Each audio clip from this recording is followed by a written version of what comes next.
नमस्कार मंडळी, पुण्यामध्ये गेलो असताना भेट दिली ती पुण्याच्या सारस बागेला।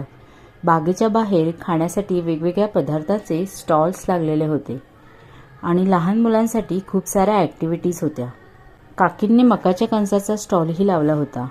काकी मक्याचे गरमागरम कणीस विकत होत्या। एंट्रन्सला खाण्यासाठी सुकी भेळ, बोर, कैरी असे पदार्थ विक्रीसाठी होते। बागेत प्रवेश केल्यावर एक पॉझिटिव्ह एनर्जीच मिळाली। सूर्यास्त होण्याची वेळ झाली होती। सर्वजण आपल्या परिवारासोबत एन्जॉय करत होते। व्यायाम करण्यासाठी मशिनरीज अवेलेबल होत्या। बागेच्या एका बाजूला तळे होते। तळ्यामध्ये कमळं उमललेली होती।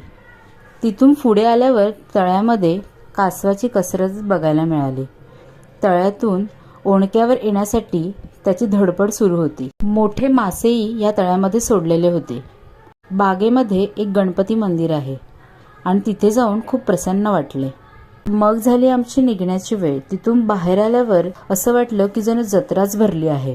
तर अशी होती ही आमची बागेची सफर। तुम्ही पुण्यामध्ये आलात तर नक्की या प्लेसला व्हिजिट द्या। Thanks for watching. Do subscribe for more.